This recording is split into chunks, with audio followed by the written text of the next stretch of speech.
खबर है कि अपने आक्रामक तेवर से यूक्रेन को बर्बादी की कगार पर ले जाने वाले पुतिन अब रूस की गद्दी छोड़ने वाले हैं। दुनिया भर में चल रही खबरों की माने तो पुतिन रूस के राष्ट्रपति पद को तत्काल छोड़ने वाले हैं। खबर है कि रूसी राष्ट्रपति व्लादिमीर पुतिन कैंसर और पार्किंसन जैसी जानलेवा बीमारियों से जूझ रहे हैं। एक रिपोर्ट में दावा किया गया है कि डॉक्टरों ने उन्हें जल्द से जल्द ऑपरेशन करवाने को कहा है।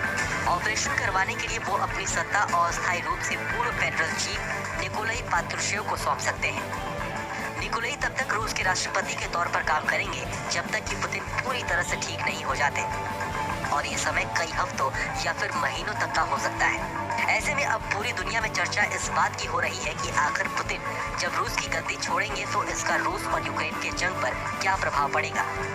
तो वहीं दूसरी ओर भारत में भी इस बात पर मंथन चल रहा है कि अगर निकोलाई रूस की गद्दी संभालते हैं तो इसका भारत के साथ रिश्तों पर क्या प्रभाव पड़ेगा। आपको बताएं तो निकोलाई पात्रुशेव इस वक्त रूस के सेक्रेटरी ऑफ सिक्योरिटी काउंसिल का पद संभाल रहे हैं। आसान भाषा में समझाएं तो रूस में निकोलाई की पावर भारत में गृह मंत्री अमित शाह और राष्ट्रीय सुरक्षा सलाहकार अजीत डोभाल की पावर के बराबर है।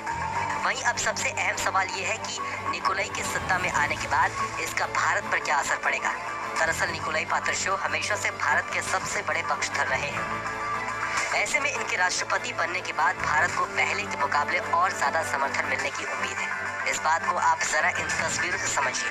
ये तस्वीरें निकोलाई की भारत यात्रा की हैं। अंतर्राष्ट्रीय मंचों पर किसी भी समर्थन की बात हो, इसमें वो सबसे ऊपर भारत और उसके हितों को रखते हैं। वो साल में कई बार भारत का दौरा करते हैं और इस दौरान वो भारत के शीर्ष अधिकारियों और मंत्रियों से मुलाकात भी करते हैं।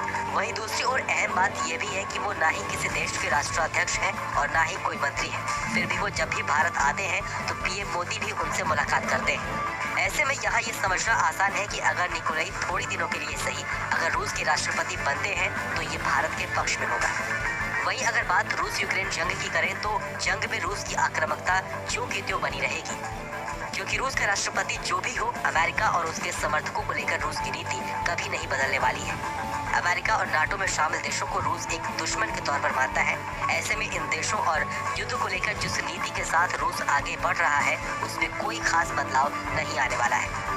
हालांकि अंतर्राष्ट्रीय विशेषज्ञ दुनिया भर में जारी इस संकट के बीच इस बदलाव को एक बड़े बदलाव के तौर पर देख रहे हैं।